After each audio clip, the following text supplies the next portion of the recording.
Hello အားလုံးပဲမင်္ဂလာပါခင်ဗျကျွန်တော်ကတော့ဒေါနာလီ official YouTube channel မှာ admin ဖြစ်သူကျွန်တော်ဒေါနာလီပဲဖြစ်ပါတယ်ကျွန်တော်ခုပြပြချင်တဲ့အကြောင်းအရာလေးတွေကတော့ motivation လေးတွေကိုမျှဝေပေးချင်ပါတယ်ဗီဒီယိုလေးကိုအဆုံးထိလိုက်ကြည့်ပေးဖို့လည်းတောင်းဆိုပြရသေးခင်ဗျကဲစလိုက်အောင်ဝဲရပြည့်တဲ့သူတိုင်းလည်းပညာတတ်မဖြစ်နိုင်တယ်လို့ဝဲမရသေးတဲ့သူတိုင်းလည်းပညာမဲ့တဲ့သူမဖြစ်နိုင်ပါဘူးအကောင်အဆူအကြောင်းအကျိုးဝေဖန်ခွဲခြားတတ်တဲ့သူတွေကသာပညာတတ်တော်သူဖြစ်ပါတယ်ဘဝရဲ့လက်တွဲပေါ်ဆိုတာအယမ်းချမ်းသာဖို့မလိုပါဘူးမိမိနဲ့အတူတူချမ်းသာအောင်ကြိုးစားတဲ့သူဖြစ်ဖို့ပဲလိုပါတယ်ဆင်းရဲတဲ့အခါမှာလည်းကြမ်းကြမ်းခံရင်ဆိုင်ရတဲ့သူဖြစ်ဖို့လည်းလိုပါတယ်ကိုမျက်နှိုးတန်ဖိုးထားရတဲ့အရာတွေကိုအကြောင်းမျိုးမျိုးကြောင့်ဆုံးရှုံးသွားရတဲ့အခါမှာအနာဂတ်မဲ့တဲ့အထိဘဝကိုမပျက်စီးမပြိုလဲမိပါစေနဲ့ဆွန့်လွတ်လိုက်ရတဲ့ဆိုပေမဲ့လည်းအချို့ဆုံးရှုံးခြင်းတွေကလည်းကံကောင်းခြင်းတွေနဲ့အတူတွဲပြီးတော့လာတတ်ပါတယ်ဘဝဆိုတာမီးနဲ့ရေလိုပါပဲပူတစ်ခါအေးတလဲနဲ့ပေါ့အမြဲတမ်းလည်းမအေးနိုင်တယ်လို့အမြဲတမ်းလည်းမပူနိုင်ပါဘူးအဲဒါကြောင့်ဘဝမှာနေတတ်ဖို့ပဲလိုပါတယ်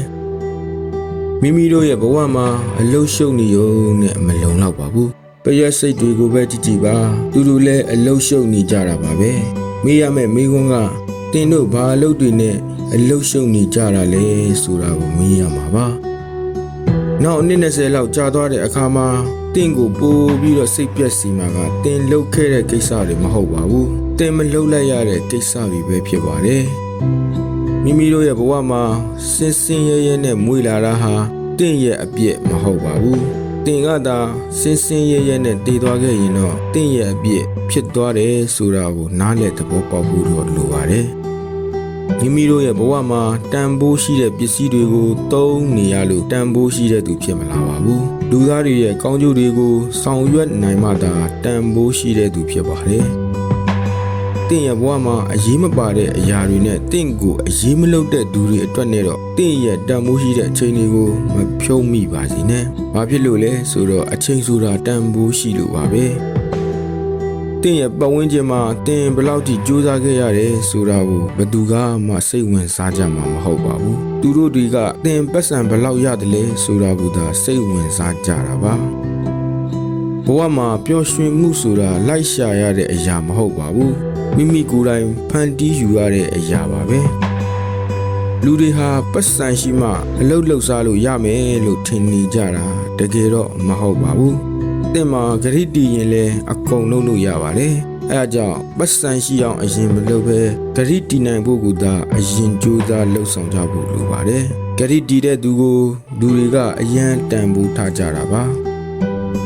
လိုင်းပုတ်တိုင်းသာဗျိုင်းကလန့်နေရင်တော့အစာကဘယ်အချိန်မှဝနိုင်ပါမလဲဒီလိုပါပဲလူတွေကကဲ့ရဲ့တိုင်းသာကြောက်နေရင်တော့ကိုလိုချင်တဲ့ပန်းတိုင်ကိုရောက်ရှိနိုင်မှာမဟုတ်ပါဘူး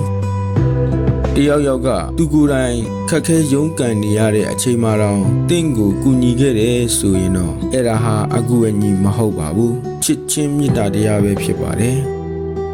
ဘယ်သူတွေဘယ်လိုပဲကိုကိုပုတ်ခတ်လာပါစေပြုံးပြုံးလေးနဲ့သာနေလိုက်ပါအဲ့ဒီသူတွေဟာသူ့ရဲ့ကံနဲ့သူသွားကြပါလိမ့်မယ်မိသားစုဆိုတာတွေးတာတော်ဆမ်းမှမဟုတ်ပါဘူးတင်ကသူတို့ကိုချစ်ခင်ပြီးတော့သူတို့ကလည်းတင့်ကိုပြန်လဲချစ်ခင်နေဆိုရင်တော့အဲ့ဒါဟာမိသားစုပါပဲလောကကြီးမှာတခါတလေတောင်းဝင်တိတဲ့သူမှတောင်းဝင်ပြီးတတ်ကြပါတယ်ဒါပေမဲ့တောင်းဝင်ကြည့်တယ်လို့ခံစားလိုက်ရတဲ့ပီတိကတော့ချူငြိမ်ညွန်းလာပါတယ်